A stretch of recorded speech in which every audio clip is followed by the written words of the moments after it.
1861 will present the colors and lead us in the Pledge of Allegiance. If everybody would stand and face your flag.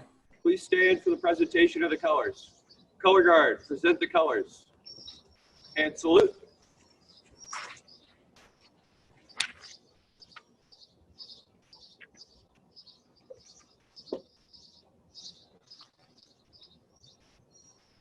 Please join me in the Pledge of Allegiance.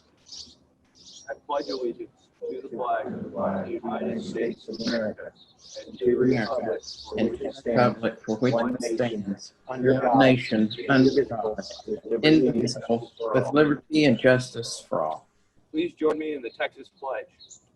Honor the Texas flag. Honor the Texas flag. I pledge allegiance to one state under God, one state, two state. Color guard, return to post.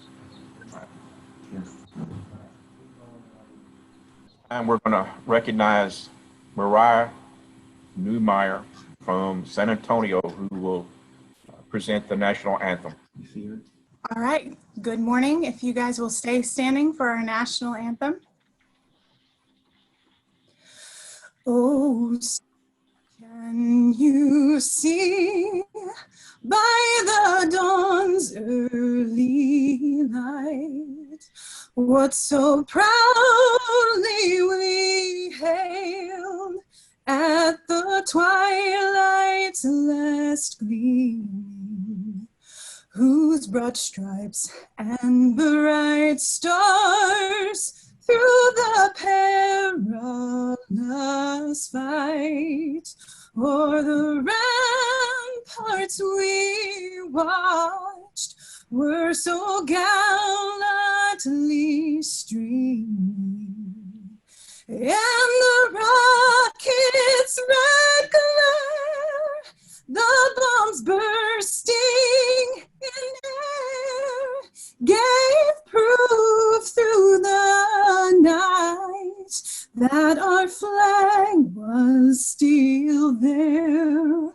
Oh, say does that star-spangled banner yet wave o'er the land of the free and the home of the brave? Thank the Boy Scout Troop 1861 from College Station and Miss Newmeyer for helping us this morning kick off our business meeting. At this time, I'm going to ask Constable Dwayne Reed, our chaplain, to lead us in prayer. Most gracious, kind Heavenly Father, we just want to lift up this morning, this business meeting, and pray, Heavenly Father, that you would just guide and direct us as we meet in a different setting. Lord, we just thank you for the opportunity you've given us in this country to be free. We pray, Heavenly Father, for it's his the playback situation that is occurring all across our state, our country. And we pray, Heavenly Father, for your intervention, your guidance, your direction. We thank you for the ones that serve in this organization, and we lift them up to you right now. That you would just watch over us, guide our decisions, actions today especially. We give you honor and thanks. Good morning, everybody. Thank you for joining us. We still have people logging on as we speak, and I appreciate that. A lot has happened in the past 12 months that have caused us to be here today in a manner we're not used to. It's great to see everybody on the screen. We all have parts to play in this meeting today and tomorrow, and we look forward to hearing from each and every one of you. We have a really short business meeting we'll take care of, and then we'll move on into our afternoon meetings right after lunch. The executive board are all here with me in Granbury. We are sitting so that we can't throw rocks at each other. We need slingshots, but we're all doing okay.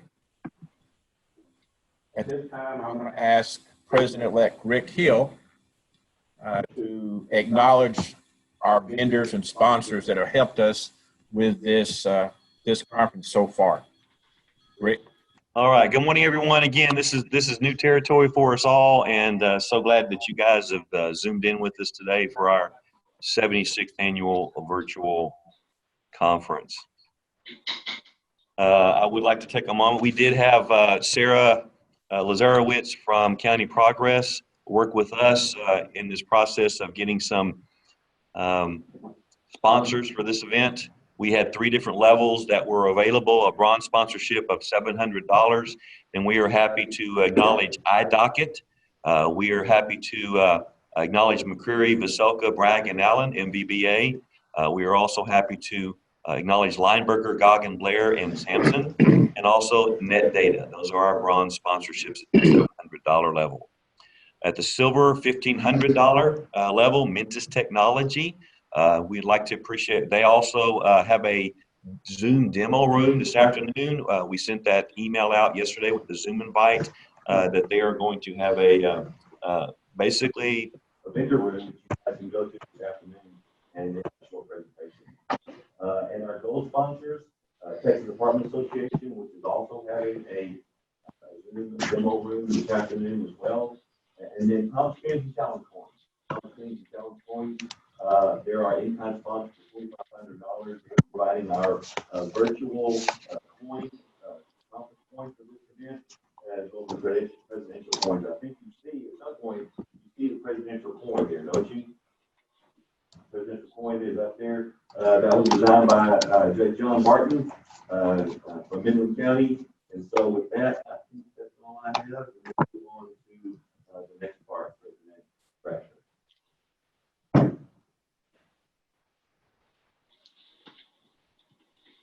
All right, moving along, we're going to take time now to hear from our Secretary Treasurer, who will give us the minutes from our last association minutes meeting and to do his financial report. Ed? So the minutes that have been posted on the website under the conference, a link to those, a copy of these minutes for everybody. Reading the meeting was called on June 25th, 2019. Meeting was called to order by President David Kobos at 8:44 a.m. Presentation of the colors was performed by South Potter Island Police Department. National anthem was performed by Leslie Blassing. And also, just so you note, since we are doing this by Zoom, it's kind of hard for some people to jump in and make any motions while I'm reading all this. So moved. What is that move? What is that motion there? Move to accept as presented by Doc. I'll second that. Seconded by Todd Teeman.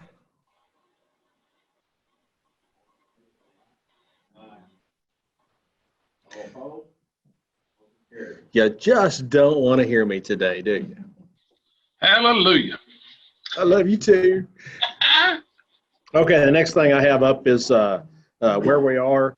This has been a difficult year for us as an association due to the pandemic that's going on and affected the courts and everybody around and how these things have worked.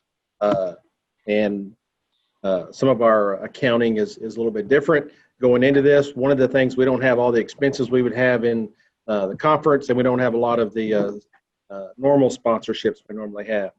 But our account balances as of today, this morning at June 24th, 2020, and operating, we have $79,926.63. Our legislative account, we have $56,545.54. And in our scholarship account, we have $24,615.14. And on the scholarship side of it, with the JPCA Student Investment Fund, the one thing that we've not done, we usually try and do around July, right after conference, is our transfer. As many of you know, our bylaws read to where we take $15 of scholarship money, $15 of your dues, and we move that into the scholarship account each year to try to continue that legacy on of how we provide for the youth and help them out for their future endeavors in education. And that'll happen around the 1st of July, and that's my report. Move we accept as presented. So moved. Second.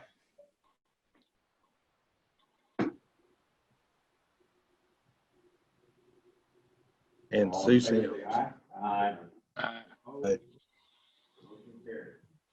I'm going to acknowledge and recognize the executive board for JPCA.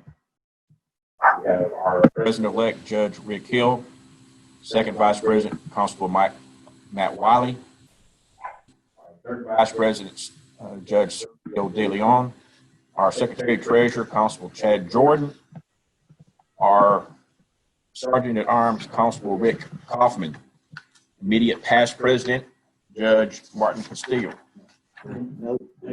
David Cobos. Judge Advocate. Sorry, you just got promoted. Our Judge Advocate, Martin Castillo. Our District 1 Director, Judge Sue Sims. District 2 Director, Judge Aurora Chase Hernandez. District 3 Director, Judge John Chapman. District 4 Director, Judge Tony Fowler. District 5 Director, Judge Luz Pius.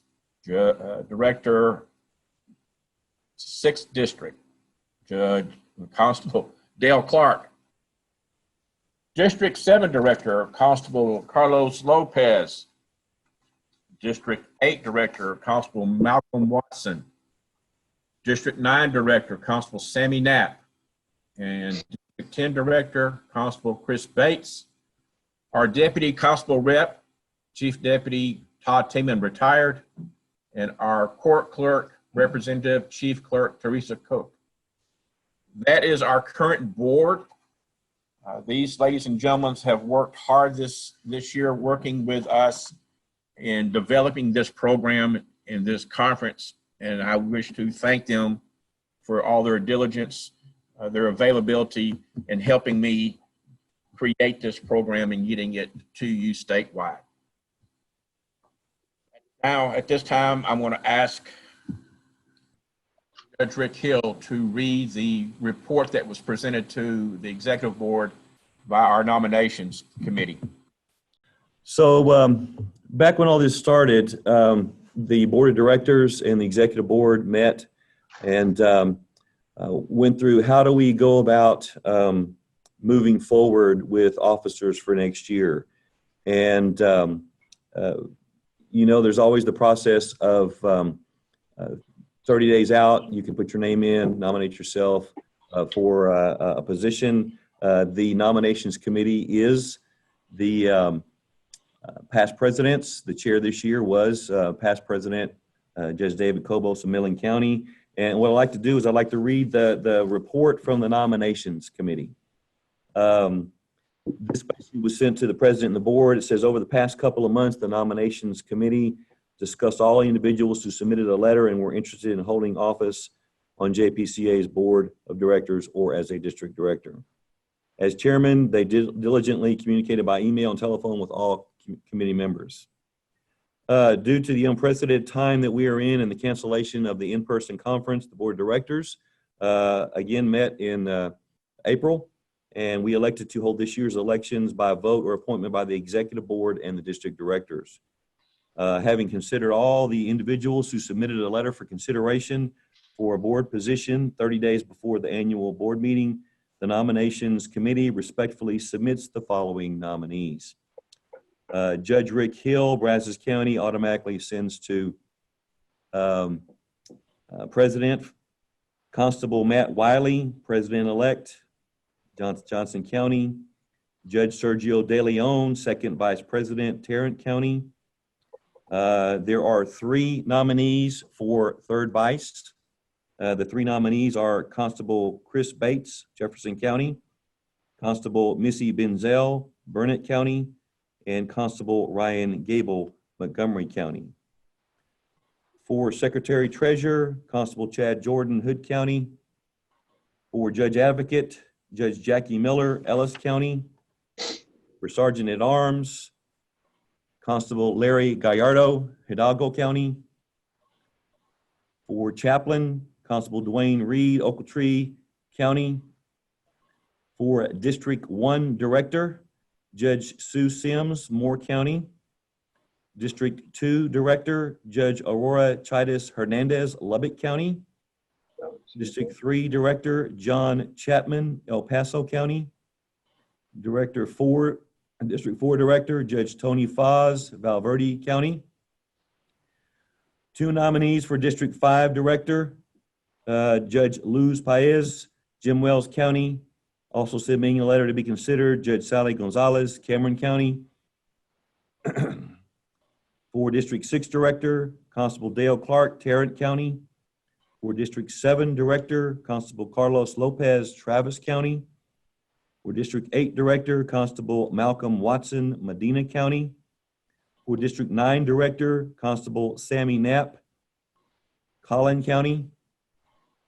For District 10 Director, Constable Chris Bates for Jefferson County, possible opening there if he does move into 3rd Vice. For Deputy Constable Rep, Lee Dunn, Hidalgo County.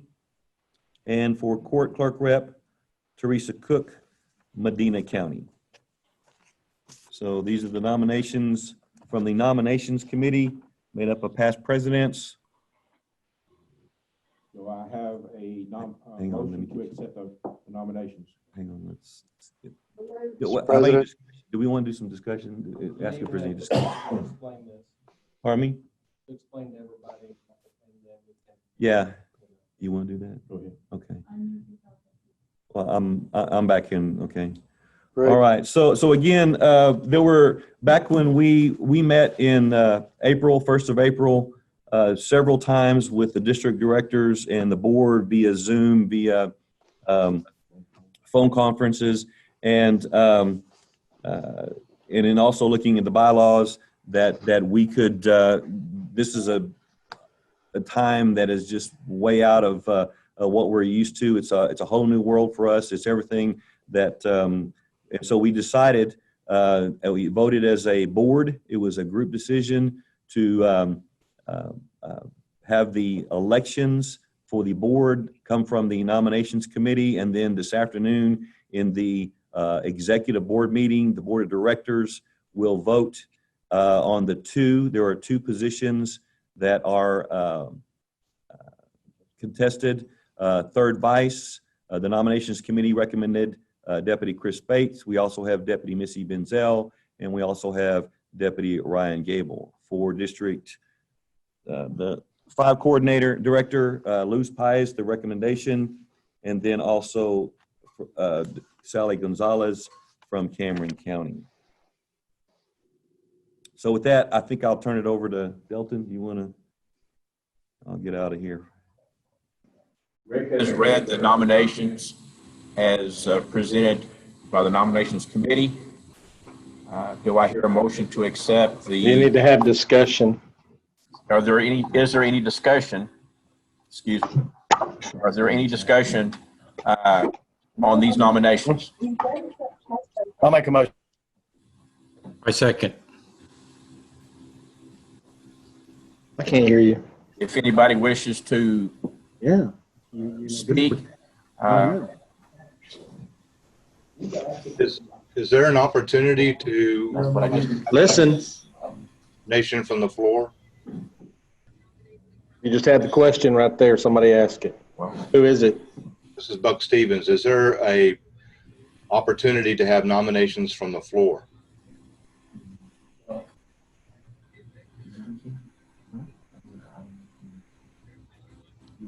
the board had decided not.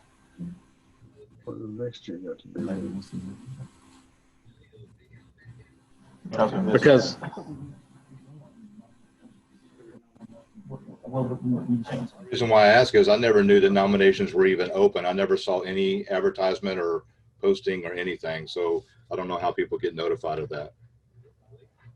so each year nominations are done by the bylaws of coming in 30 days minimum prior to conference, depending upon if you're seeking an office your letters have to be sent to the nominations committee.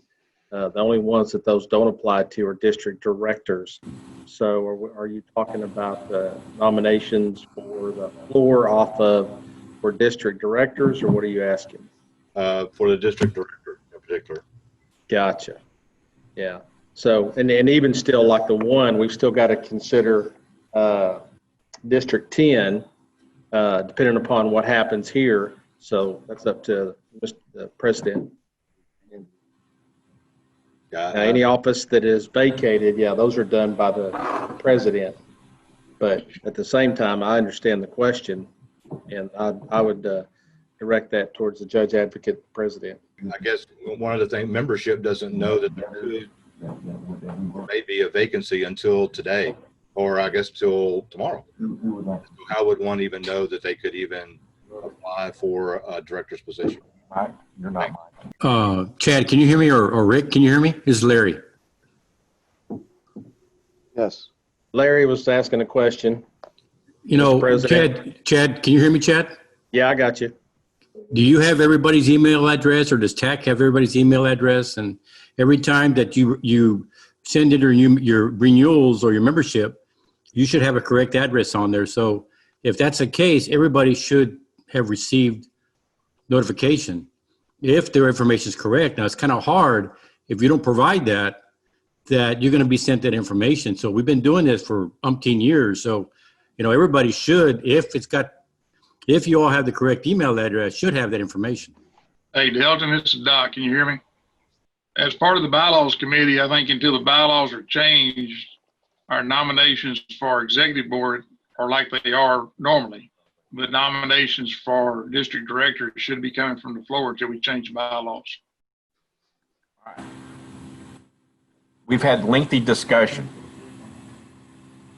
about this back in April. When I called the meeting of the executive board and district directors back in April, we discussed this. We went through and looked at the bylaws. We discussed it with the judge advocate. We discussed this with past president.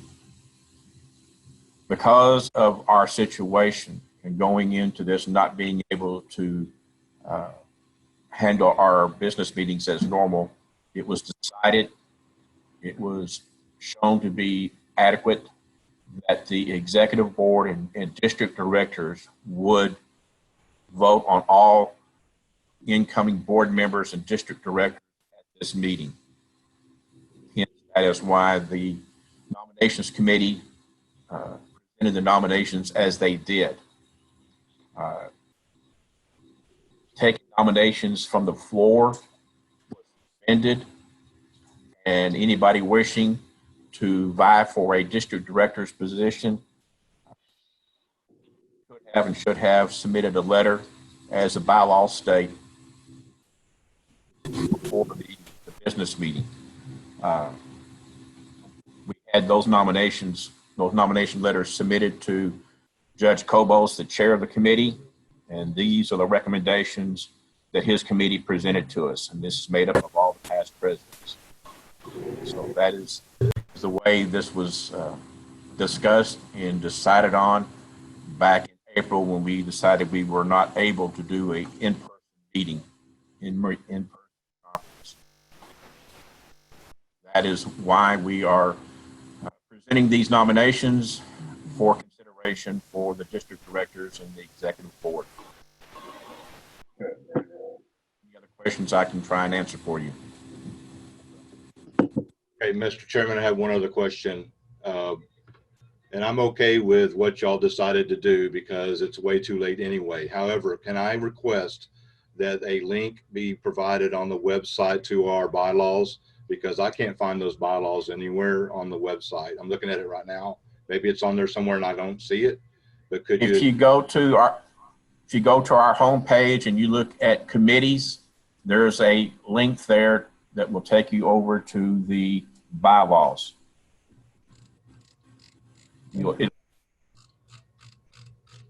I'm looking and I don't see it. Sorry. So Buck, on the web page, when you're there, JPCA, when it says about us, you click on that where it says executive board. You go to that page right there on the right-hand side is the bylaws. Thank you. I'll now read them. Be ready for next year, I guess. At this time, I'm going to ask for a motion to accept the nominations as presented by Judge Kobos' committee. So move, Carlos Lopez. Second, Jackie Miller. Freeman, do I have a second? Second, Jackie Miller. Jackie Miller seconds. All those in favor say aye. Aye. Opposed? Motion carries. At this time, I'm going to ask Judge Mark Castillo to present his bylaw committee report. He needs to depart for a few minutes. So, Martin, if you would go ahead and make your presentation. At this time, Mr. President, we have no bylaw changes at this point. Like I said, we have those in there that says we can change the meetings at the point of the vote of the board. So we recommend that no bylaw changes at this point. There's my report. Moving on, I will ask Rick Hill. He will commence with the reading of the 10 district counties. The reading of the counties for District 1, Armstrong, Briscoe, Carson, Castro, Childress, Collingsworth, Dallam, Deaf Smith, Donley, Gray, Hall, Hansford, Hartley, Hemphill, Hutchinson, Lipscomb, Moore, Ochiltree, Oldham, Palmer, Potter, Randall, Roberts, Sherman, Swisher, and Wheeler. District 2, Andrews, Bailey, Borden, Cochran, Cottle, Cosby, Dawson, Dickens, Fisher, Floyd, Gaines, Garza, Hale, Hockley, Howard, Kent, King, Lamb, Lubbock, Lynn, Martin, Mitchell, Motley, Nolan, Scurry, Stonewall, Terry, and Yoakum. District 3, Brewster, Crane, Culbertson, Ector, El Paso, Hudspeth, Jeff Davis, Loving, Pecos, Presidio, Reeves, Terrell, Ward, and Winkler. District 4 counties, Koch, Coleman, Concho, Crockett, Edwards, Glasscock, Iron, Kimball, McCullough, Menard, Midland, Reagan, Runnels, Schleicher, Sterling, Sutton, Tom Green, Upton, and Valverde. District 5, Aransas, B, Brooks, Cameron, Dimmitt, Duval, Frio, Hidalgo, Jim Hogg, Jim Wells, Kennedy, Kinney, Kleberg, LaSalle, Live Oak, Maverick, McMullen, Nueces, Refugio, San Patricio, Starr, Webb, Willacy, Zapata, and Zavala. District 6, Archer, Baylor, Callahan, Clay, Cook, Denton, Eastland, Erith, Ford, Hardeman, Haskell, Hood, Jack, Johnson, Jones, Knox, Montague, Palo Pinto, Parker, Shackelford, Somerville, Stevens, Tarrant, Taylor, Throckmorton, Wichita, Wilbarger, Wise, and Young. District 7, Bastrop, Bell, Blanco, Bosque, Brazos, Brown, Burleson, Burnett, Comanche, Coriel, Falls, Gillespie, Hamilton, Hayes, Hill, Lampasas, Lee, Limestone, Llano, Mason, McLennan, Milam, Mills, Robertson, San Saba, Travis, Washington, and Williamson. District 8, Atascosa, Austin, Bandera, Bear, Caldwell, Calhoun, Colorado, Comal, DeWitt, Fayette, Goliad, Gonzales, Guadalupe, Jackson, Carnes, Kendall, Kerr, Lavaca, Matagorda, Medina, Real, Uvalde, Victoria, Horton, and Wilson. District 9, Anderson, Bowie, Camp, Cass, Cherokee, Collin, Dallas, Delta, Ellis, Fannin, Franklin, Freestone, Grayson, Gregg, Harrison, Henderson, Hopkins, Hunt, Kaufman, Lamar, Marion, Morris, Navarro, Panola, Range, Red River, Rockwall, Rusk, Smith, Titus, Upshur, Van Zant, and Wood. District 10, Angelina, Brazoria, Chambers, Fort Bend, Galveston, Grimes, Hardin, Harris, Houston, Jasper, Jefferson, Leon, Liberty, Madison, Montgomery, Nacogdoches, Newton, Orange, Polk, Sabine, San Augustine, San Jacinto, Shelby, Trinity, Tyler, Walker, and Waller. Okay, Thank you, Rick, for reading all of the counties per district. Usually that takes us a lot longer because reading them off the way we have to. At this time, I want to ask Constable Doc Pierce, the chair of our resolutions committee, to make his annual report to the association. Good morning. How's everybody? Morning. We've got a few resolutions to present. I'll go ahead and start with them. Whereas Constable Delton Thrasher is duly elected constable for Hood County, and whereas Constable Delton Thrasher is a member of the Justice of the Peace and Constable Association of Texas, and whereas Delton Thrasher has served as president of the Justice of the Peace and Constable Association of Texas during these unprecedented times concerning the COVID-19 pandemic, and whereas for the first time in the 76-year history of our association, our annual conference had to be revised as a virtual conference. And whereas Delton Thrasher has served as president of the Justice, Peace, and Constable Association of Texas for the 2019-2020 fiscal year during these trying times with professional leadership, and has distinguished himself through dedicated service and commitment during his tenure as president to serve his members with honor and with his tireless efforts to promote progress throughout our organization and throughout the state of Texas.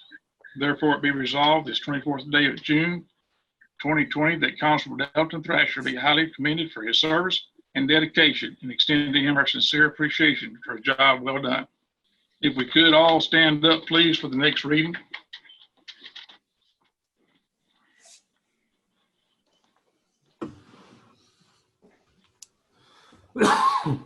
Whereas the Justice of the Peace and Constable Association of Texas would like to recognize those members that were lost over the past year. And whereas the members of the Justice of the Peace and Constable Association during its 76th Annual Education Conference and Business Meeting by Zoom stood and recognized these individuals for their service and dedication to this association. And whereas these individuals served their respective offices and counties with honor and integrity, in doing so represented our profession with honor and integrity.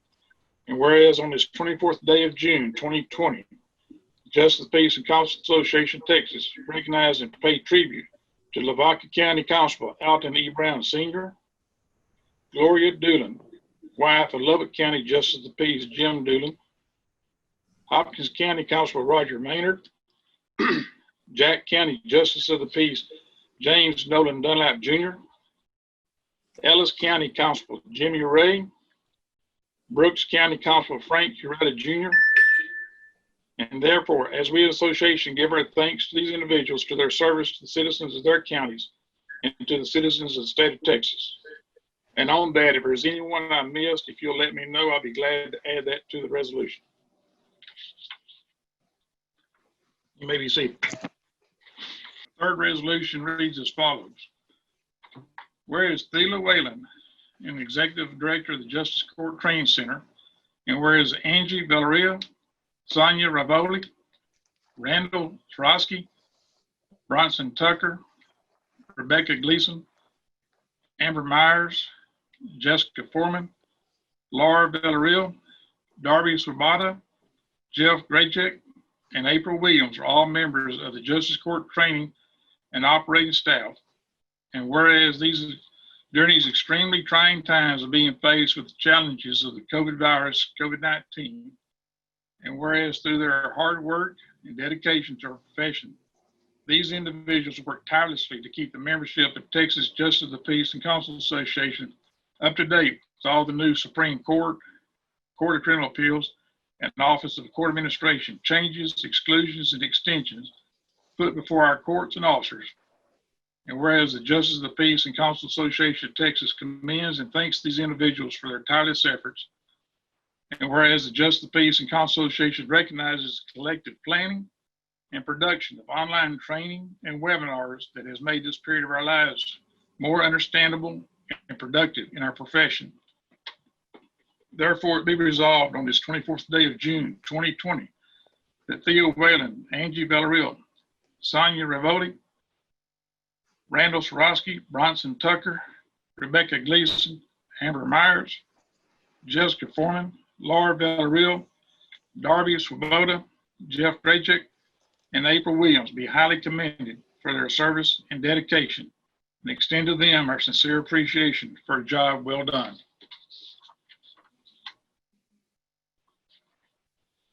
Our last resolution is, whereas the state of Texas and the entire country is experiencing unprecedented times concerning the COVID-19 pandemic, and whereas the entire society of daily life has been dramatically affected, including the administration of civil and criminal justice by the courts in the great state of Texas, and whereas the Justice of the Peace and Council Association hereby honors and recognizes Texas Supreme Court under the guidance of Chief Justice Nathan Heck, Texas Court of Criminal Appeals under the guidance of Presiding Judge Sharon Keller, and the Office of Court Administration under the guidance of Mr. David Slayton, Executive Director who is the Executive Director, for their extraordinary leadership and guidance to the Justice of the Peace courts in these unprecedented times of disaster in our state, ensuring the well-being of the judges, court staff, and general public, while administering the day-to-day business of justice courts and administration of justice in our state.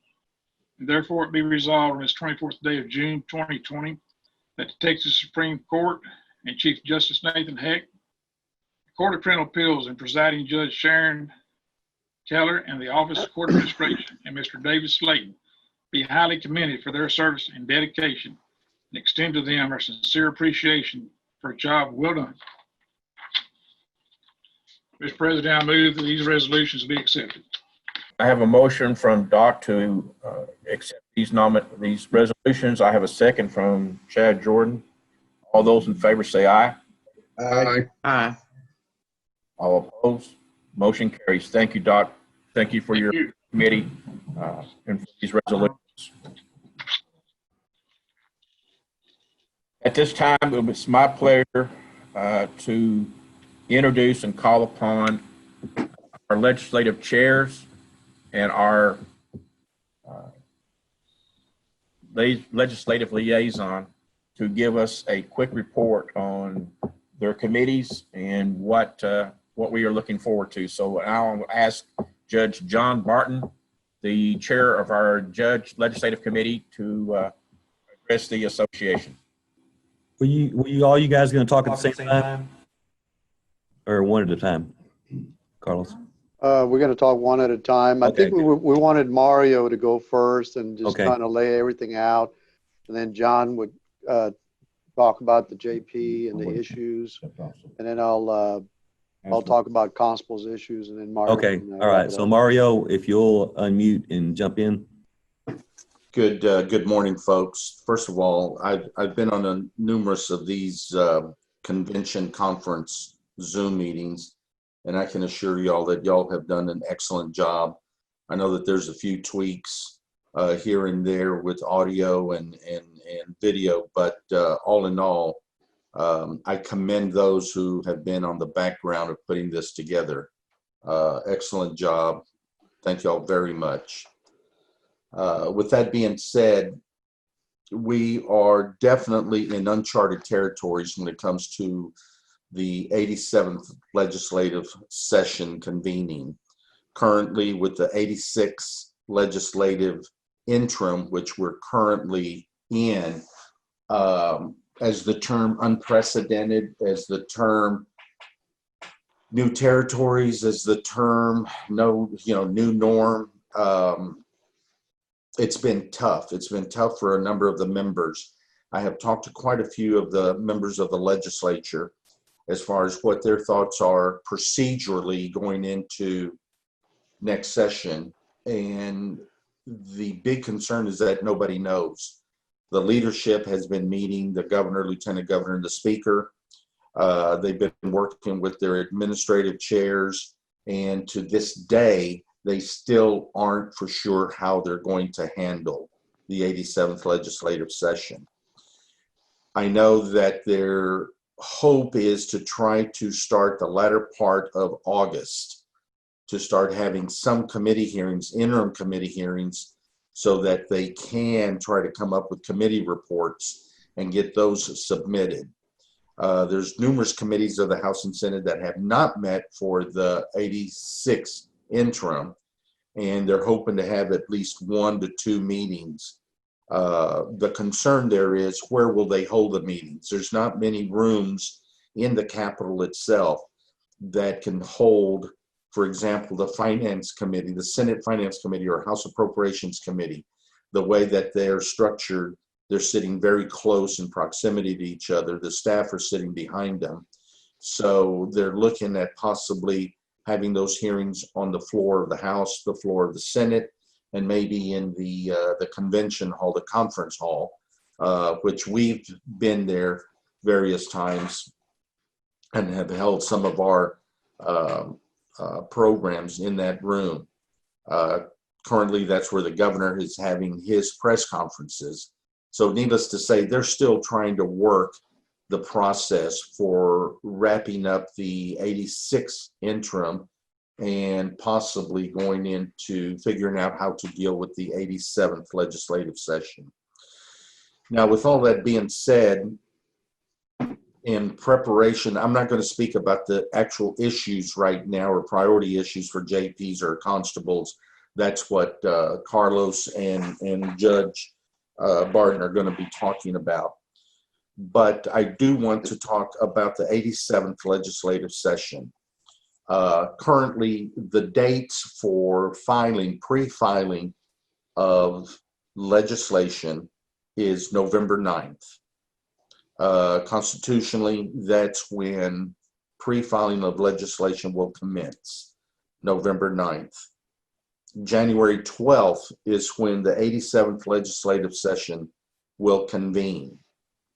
Again, I need to emphasize, nobody knows, even internally, they're not for sure how they're going to proceed with that. The big issue is the budget. The big issue of redistricting is going to be held off to the side for a while. They're just trying to figure out procedurally how they're going to convene the 87th. Having those dates in mind, there's a few aspects that we need to take into serious consideration. In the past, and it has been proven very worthwhile, we have had the freshman breakfast. I think we're going to need to look at that seriously and reconsider that. We've had our JPCA day. I think we're going to have to really study that closely and look at that and maybe change that for this coming session. Judge Barton and Carlos and I have spoken about that. We've come up with a couple of alternatives or for the consideration of the board. If I can lay one out now, or Mr. President, if you'd like, maybe the committee needs to meet with the board separately to discuss this, so that as the board there can be some consensus. Because normally we have had 150, 200 JPs, constables combined on the legislative day. We're seriously going to have to reconsider that this coming session. I think we should create a go team for our legislative day and work around that. So I can lay out our thoughts now, or we can have a separate call. I mean, I'm asking that either Delton or Judge, y'all's thoughts on that. I think you should lay them out, Mario. Mario, what we'll do is we'll set that aside for a future. Okay. I like that idea of whatever it is, and maybe it's something like a virtual thing, kind of like before, like this, and so we deal with that. So that would be a conversation down the road, maybe. Okay, good deal, because it is quite lengthy and there's a lot of consideration there. So and that's a big item for JPCA's, our legislative day. It's a big financial commitment, and it's a big strategically in reaching out, contacting targeted members, freshman members, I can assure you this isn't something that we're just thinking about. This is something that all the entities, various other clients that I represent, some are even just cutting back, not even having a legislative day, just try to do more of an outreach by emails and packets. But we're not alone in this. So we can discuss that further. With all that being said, I think that having the legislative team steered by our legislative directors, we're going to have the expertise and the access of Noel Johnson. Of course, we'll have Jama, and then we'll have Kelsey. And Kelsey has been real good about submitting information that TAC has been receiving and looking at. So I'm really excited about going in as a team, and I'm big on that concept, to work on the specific issues that we will be addressing. I think overall this session, we're going to have less of a priority type packet and more of monitoring. And I can assure you from the perspective of criminal justice reform, we're going to be very, very busy with that. With all that's been going on most recently and in visits with various members of the legislature, criminal justice reform is going to be front and center. My concern is that if you take the oath of office and you wear a badge, you're going to be on the menu, legislatively speaking. So in representing JPCA, that's a discussion that we had, the legislative chairs and myself already, being prepared and looking for some, not one, not two, but a handful of pieces of legislation that are going to be introduced and filed from the far left to the far right. I can assure you that the badge is going to be on the menu. In representing TMPA and TSTA, which are also clients of mine, we've been having some real serious discussions about that. So with that being said, it's going to be a quite serious session as it relates to the constables and what they have to go through the agency, through TCLO, and we're going to have to be very mindful of that. So I'm going to stop for just a moment, and I'm going to let Judge Barton and also Carlos Lopez chime in, and I can answer any questions that the field might have. Yeah, okay. John's not there, but he's probably helping Cobos with, his court hearing, I guess. John is there. Carlos. Oh, John is there? Yeah. Okay, all right. I'll go ahead and go. First of all, welcome and hello from Austin, Texas, home of the Texas Longhorns, land of the weird, reality surrounded by hope and envy. This is my 29th conference attending, and this is the first of its kind. I've never done anything like this before, but I'm anxious to see all of y'all again. Mario hit it, right on, and there's going to be a lot of issues they're going to be facing. On the constable side, I'll let John talk about the JPs, but I do have some notes that we talked about in case he can't get through for whatever reason. But we're obviously going to revisit the warrant. We don't call it the warrant fee. We call it the cost recovery of warrant service, but we're going to exclude any Class C misdemeanors from this and see if we can get our foot in the door. We're also probably going to work with the family bar on the personal property retrieval bill to expand the list of items that are listed. And the issuance of the district court if a dissolution of marriage is already filed. We worked on that one last time and it kind of ran out of time. As Mario mentioned, plenty of police reform bills, including the use of force issues and racial profiling. We're going to meet on a weekly basis with our law enforcement counterparts once the legislature starts. And we'll also attend the TAC weekly meetings every Monday. The only thing that really I need to add to this is that we talked about this quite a bit, I really don't have any issues with constables wanting to meet personally with their legislators to discuss their local priorities. However, we're encouraging everyone to keep us in the loop with their intended bills, or if they hear of any bills or issues that may affect Texas constables. I think it's important that we know what's going on around the state. We also are encouraging our members to fill out the adopt a legislator forms. We want to know if they have a personal relationship with their legislator, if and when the time comes to follow up on a bill. I think all of that is pretty important. And since this is going to be the last time probably that our legislative committee is together, I don't know if they're going to get recognized, but I'd like to take a few minutes to thank the committee, the legislative committee that was appointed by Constable Thrasher. And due to the COVID, it halted much of our efforts that we were planning on. But Sammy Knapp is the vice chair. We got Larry Gallardo, Pat Jordan, Dale Clark, Mike Truitt, Rowdy Hayden, James Bronner, Jama Pantel, Kelsey Bernstein, and Noel Johnson. Thank you all so much for your help. And again, we'll look forward to the next legislative session.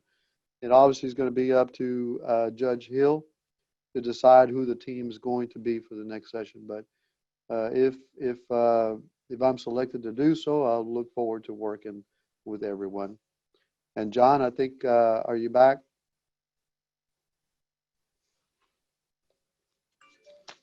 I don't know if John is back.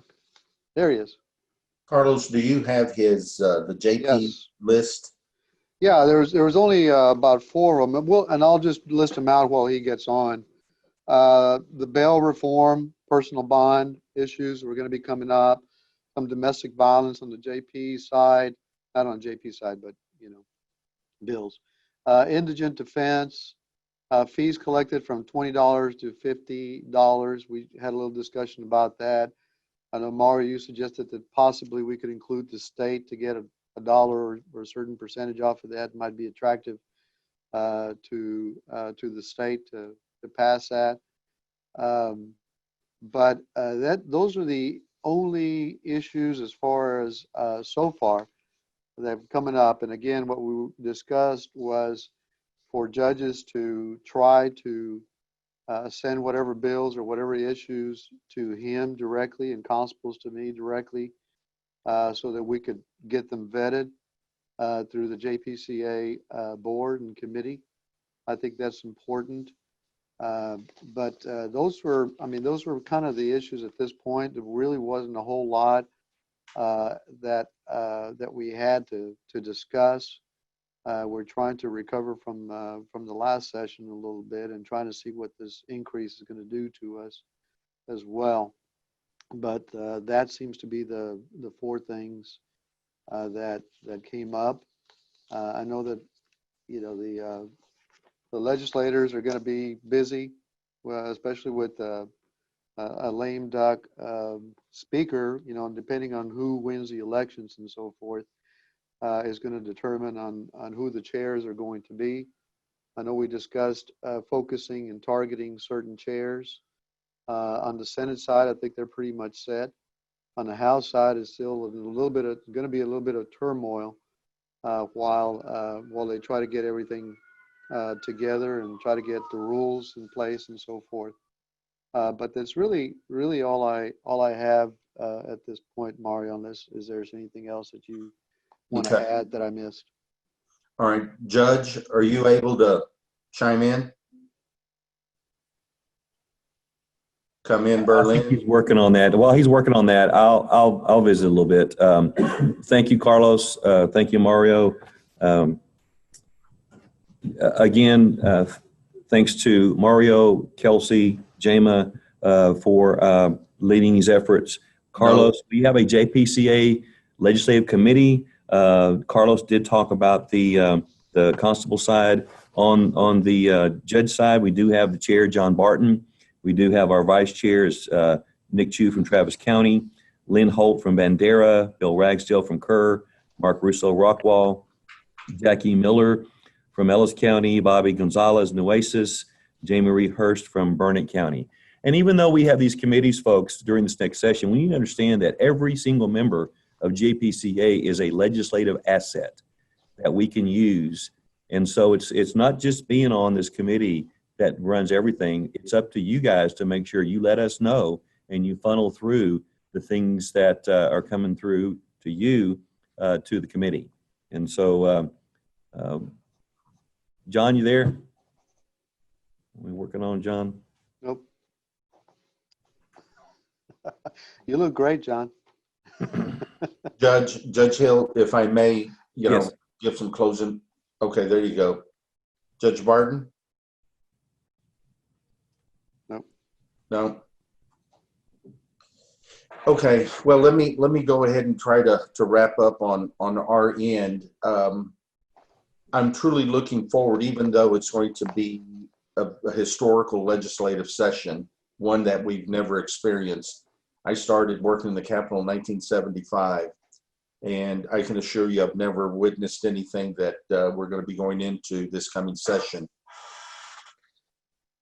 The one thing that I'm looking forward to is the fact that we're going to have a well-seasoned team. Judge Barton's last session was his first legislative session. He cut his teeth in the trenches. He's now has the understanding of the policy procedure. I'm really looking forward to working with him and with Carlos the same. As Judge Hill indicated, our team of Noel Johnson and Jama and Kelsey's expertise on the county level, under the guidance of Judge Barton and Constable Lopez. I'm truly looking forward in being a part of that team and representing the issues that are presented by the 87th legislative session regarding JPs and constables. One thing that I do want to emphasize is the Adopt a Legislator program. And I think Judge Hill tapped on that. We are our best asset, and we can be our worst enemy. So the point is, we have an excellent opportunity to emphasize and get that Adopt a Legislator program up and ready. We're going to need it. We need to re-emphasize that every time we have a school, whether it's going to be a virtual school or a personal school as they've had in the recent past. We need to emphasize this program on a consistent basis, and we need to keep it updated. These members of the Senate and the House are no bigger and better than any one of y'all on this call. They're elected by constituencies such as y'all are, and they are just as accessible as y'all are. So we need to really hone in and focus on that Adopt a Legislator program. The one thing I do want to say about Judge Kobos, and I personally have relied on Judge Kobos throughout the many years that I've worked in representing JPCA, is a simple fact that we do get a lot, and I'm going to stress a lot of calls from members of the legislature asking specific questions, whether it's relative to the constables or to the JPs. And my consistent go-to has always been Judge Kobos. Most recently, matter of fact, a couple of days ago, I received a call from Chairman Oscar Longoria, who's the vice chair of the House Appropriations Committee, who had a very specific question about one of his JPs. Immediately, I picked up the phone and called Judge Kobos, and unfortunately, he was off duty, per se, with his family, but he took my call and put him on directly with the chairman.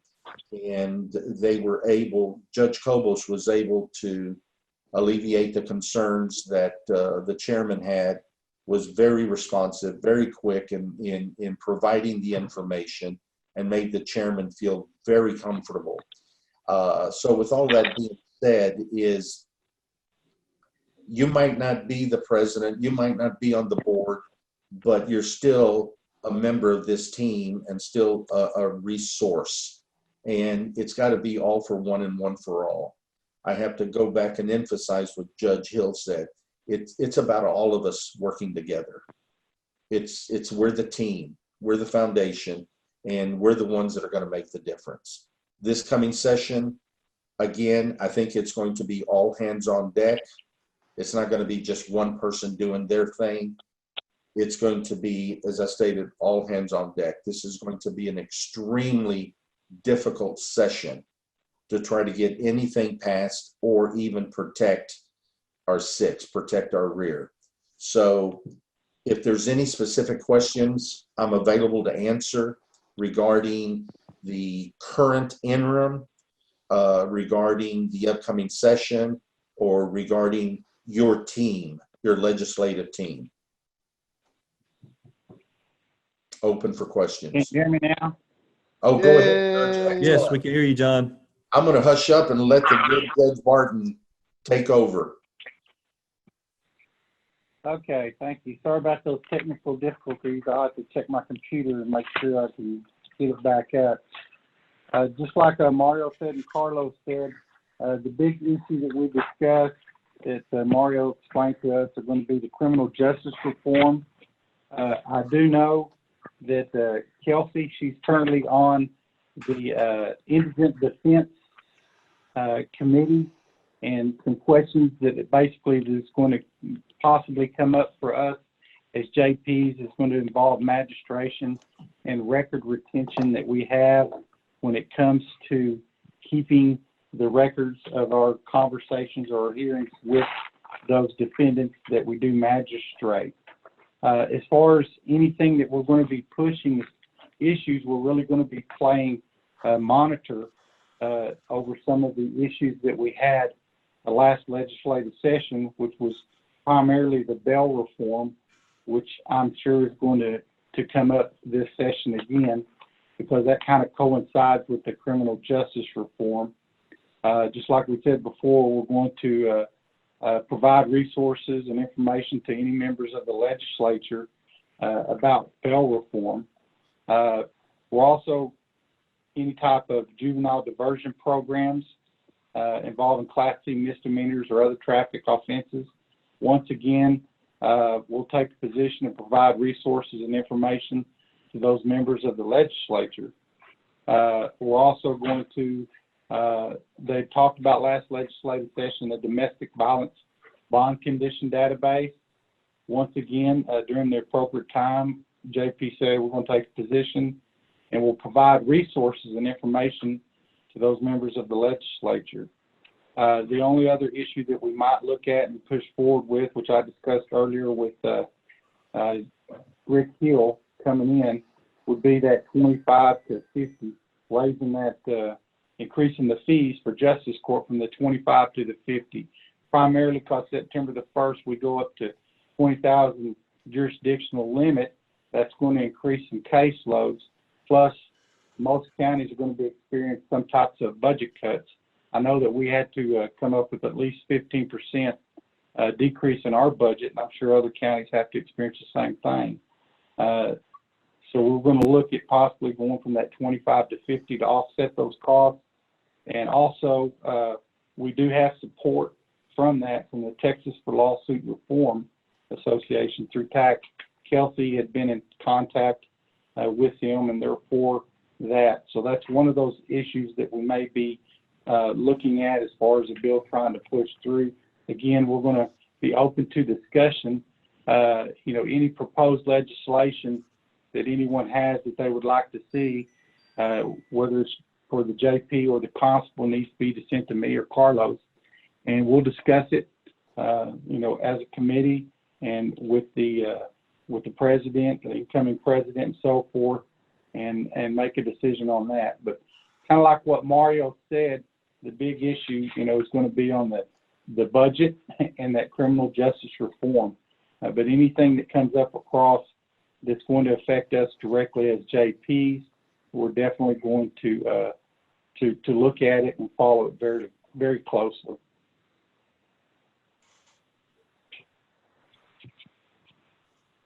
Thank you, Judge. Mr. President, President Thrasher, incoming President Hill, as I stated earlier, this is going to be an unprecedented 87th legislative session. The two issues that we do need to come back around and meet on is going to be our legislative day and our freshman breakfast. So I'll stand by and let y'all internally discuss how y'all want to get together and meet. We can do that by a short Zoom meeting so that y'all can present it back to the full board. But I do believe we're going to have to definitely reconsider standard procedure on that, on those two issues. So with that being said, I appreciate the opportunity to continue representing JPCA. Again, I'm excited about the team. I'm excited about working with both chairs, Judge Barton, Constable Lopez, and Noel and Jama and Kelsey. I don't think we could have a better legislative team for this coming session.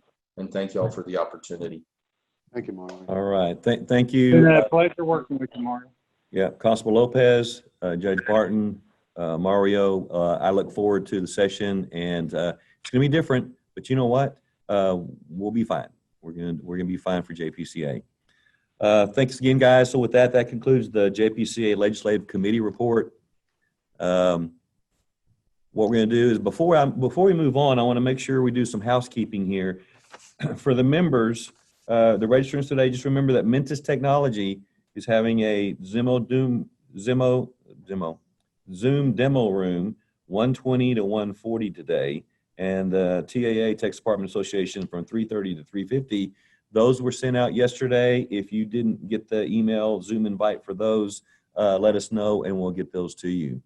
And also don't forget that we've got board of directors at 1 o'clock today. The board of directors have gotten that invite. 3 o'clock is the budget and oversight. And then we want everybody to come back. Make sure you come back tomorrow morning for general session number 2 at 9. And then we have our banquet awards meeting at 1 p.m. tomorrow. I believe our banquet that we're going to have here is going to be like granola bars and things like that. So it's going to be interesting. I would like to take a minute to recognize our JPCA committees. We're about to have a report from our education chairs, but we do have 16 standing committees. I would like to reach out to everyone as of tomorrow around 4 o'clock. I guess I'll be president of JPCA, but I want to make sure that you guys know that there are plenty of opportunities for you to volunteer to help JPCA. Our conference oversight committee is Constable Chad Jordan, Constable Carlos Lopez, Judge Cobos, Judge Susan Moore, Judge Jackie Miller, and Judge Phil Montgomery. Audit committee, Constable Doc Pierce, Judge Janice Sons is the vice chair, Constable Ryan Gables on that committee, Judge Cotton Howell, Constable Carlos Lopez, Constable Mike Truitt. Nominations committee, the chair is David Cobos, Constable Carlos Lopez was the vice chair, Phil Montgomery, Larry Gallardo, Janice Sons, Mike Truitt, and Martin Castillo. Bylaws committee, Jackie Miller, chair, Doc Pierce, vice chair, Larry Gallardo, Hidalgo County, Judge Gary Jackson, Potter County. Resolutions committee, Doc Pierce, Dale Clark from Tarrant County, Judge Hickman from Navarro County, Judge Jackie Miller from Ellis County. Gavel and badge, and really that kind of turned into the communications committee, and that really, the David Cobos is on that, but really the three people that really worked the most probably on the G&B and on this as well, and we'll recognize the virtual conference committee tomorrow, but that is Constable Chris Bates and of course Gemma Pantel from Travis County out of Constable Lopez's office. The scholarship committee, Constable Chad Jordan, Chief Deputy Todd Tiemann. This year, we were happy to have Constable J.P. Ingram from Brazos County. Mama Kay was on that as well. Special awards, J.P. and Constable, Susie Thompson, Chad Jordan, Martin Castillo, Larry Gallardo, Jackie Miller, Mike Truitt. Special awards, Deputy and Clerk, Karen Diaz, Tammy Jenkins, Don Berger. Todd Tiemann, Dolly Welch, Benevolence Committee, Constable Chad Jordan, Constable Dwayne Reed. Just to let you know, you probably heard several names over and over again on that. And we love that people are involved in JPCA. But if you are interested, I'm sure there are individuals out there who are on 3 or 4 committees that be willing to say, you know what, I want to be on this one, and I don't necessarily need to be on that one all the time. So look forward to that. At this time, I think what we'll do is we'll bring the chair of the JP Education Committee, Judge Holly Williamson from Harris County, to talk about the Education Committee on the JP side. Thank you, Judge. Welcome, everybody. Great meeting so far, even though, you know, it's super weird, but we're accomplishing things, and so that's a good thing. The Education Committee report for 2019-2020, we did complete 3 judicial conferences, judge conferences, prior to the COVID-19 pandemic in Galveston, Austin, and San Antonio. Approximately 443 judges attended, and the evaluations and the feedback were tremendous. We were having a very, very positive results so far. We have 5 new faculty members this year that really just totally hit it out of the park. We got to use baseball analogies since baseball has started again, so I'm happy for that too. You guys know what a baseball fanatic I am, so I'm super happy that baseball is starting again. But these new faculty members absolutely hit it out of the park. We had 5 new faculty members: Judge Scott Carey, Judge Nick Chu, Judge Kelly Crow, Judge Valencia Nash, and Judge Paul Raleigh. When the pandemic hit, we had to pivot, right, immediately to an online education solution.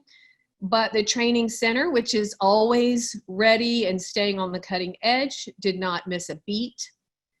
We already had a lot of online content that were ready to go, and we just kept adding and adding to that, including 3 of the new faculty members that recorded their courses for online education.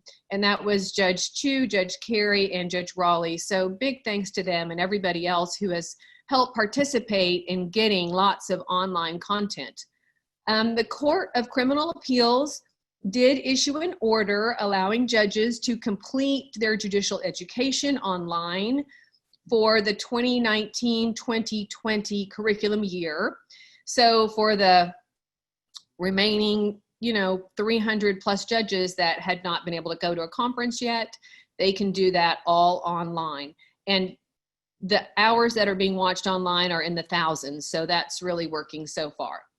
But some really big news going forward for the judges is that the Court of Criminal Appeals has passed or approved our request, which modifies the rules of judicial education going forward for 2020, 2021, and going forward. Judges will be still required to get only 10 hours live. So out of the 20 hours that judges need, you'll be able to do 10 live, mandatory, and then the other 10 you can get it online or through a webinar or any other virtual format. So judges can still do their whole 20 live if they want to, but this rule modification, the judges are going to have so many more choices than ever before. We have options, options, options, and the training center and the education committee are committed to staying in the lead, in the forefront of the best and most helpful, useful, practical, relevant education in a variety of formats. So the format that suits you as a judge, whether you've had budget issues or you don't want to travel, if this pandemic still goes, there's vulnerable populations, that this is going to make it super flexible going forward. So there's more to come on what that's going to look like when the training brochures come out pretty soon. Just remember that 20 hours is only a minimum. So the judges can get as many as they want, and there's going to be so many online options and workshops that it's very exciting, and I'm really looking forward to next year and what that's going to look like. And that's all I have. Rick, And any questions, if anybody has one, I'll be happy to answer. All right, so get on chat if you want to ask Judge Williamson some questions. Thank you, Holly. Your committee is awesome. I would like to recognize them at this time. Of course, the chair is Judge Holly Williamson. Vice chair is Judge Gary Jackson out of Potter County. Secretary is Marion Jackson from Waller County. Also members are Kent County's Judge Harold Kennington, Hood County Judge Martin Castillo, Nueces County Judge Bobby Gonzalez, Leon County Judge Lori Reed, Webb County Judge Danny Dominguez, and Fort Bend County Judge Gary Jansen. Thanks again, Holly, for all your work that you guys do. You bet. This time, we'd like to have the chair of the Constable Education Committee, and that will be Denton County's Constable Mike Truitt. Good morning, everybody. I am very happy to report that we got one school in before the pandemic started, and we had 104 people attend the school. We got some of the best reviews we've ever gotten at any school during that class. We went through and revamped the courses this year and put in a lot of new courses, and everybody seemed to really enjoy the new formats, the new courses that we're starting up. Because of the pandemic, we had to cancel the rest of the courses for this year, the other 3 courses. So what we're in the process of doing, after talking to the other members of the Education Committee, we're going to go through and put some information online. Some of the instructors and some of the Education Committee members are going to do short videos, put some information online so people can get some information about civil process online through the training center. We are also, for next year, we're going with the same courses that we've had this year. We're just going to make the courses bigger. Next year, the Galveston course is going to be a super school, meaning that we're planning on having anywhere from 300 to 450 people attending the classes at the Galveston school. It won't be just at the San Luis like it has been in the past. We're looking at taking 3 or 4 hotels and combining everything together to have one super school to try to take care of all of the constable education that was mandated during the last session. I'd like to recognize the members of my Education Committee who have done a great job this year. Vice Chairman is Scott Jones from Parker County. Secretary is Sergeant Tanya Nixon, who will soon be Constable Tanya Nixon from Travis County. Constable Chris Bates from Jefferson County. Sergeant Lee Dunn from Hidalgo County. Constable Bill Orton from Matagorda County. Constable Chris Johnson from Randall County. Constable Missy Bitzel from Burnett. And Assistant Chief Sharon Arnold from Fort Bend County. Like I said, we've done a great job. My instructors have done a great job. And I can't say enough about the way they've worked this year. That's my report, sir. Thank you, Constable Truitt. Great job from you guys. And I know that the judge committee is good. The constable committee is good. But let me introduce you to the most fun committee, all right? And that would be the court personnel committee, all right? And they're self-avowed that, all right? The most fun. So at this time, I'll let the chair of the Court Personnel Education Committee, Judge Karen Diaz from San Patricio County. Karen. Well, good morning to all you wonderful virtual faces on my computer. Thank you for sharing your time with us today. First, I'm going to introduce the most awesomest committee. Yes, we self-call ourselves that, but we are. There's, of course, me, Judge Karen Diaz from San Patricio County. I am the chair. Whoa, man. There is my vice chair, master clerk from Chambers County, Tammy Jenkins. Judge Mitzi French from Kerr County. Judge David Patronella from Harris County. Judge Lisa Woodard from Tarrant County. Judge Amy Tapia from Montgomery County, Judge Maggie Sawyer from McCullough County, Master Clerk Shauna Joyner from Taylor County, and our newest Master Clerk, Heather King from Parker County. She just joined us about 2 months ago. So she is our newest member to this committee. Can I get a thumbs up from everyone, which is the equivalent of applause in the virtual world for these committee members who volunteer a lot of hours and do an awesome job to bring our education for all of our clerks? Well, I hope this meeting finds each of you healthy and happy and excited to move into this new era of training. What a wild ride this COVID-19 thing has been. I still can't comprehend all of the adjustments our courts are having to make. I feel this is an especially stressful time and intimidating to all of us that are basically technology ignorant like me. This situation has changed the way that we handle just about everything moving forward. Change is good, but nonetheless scary.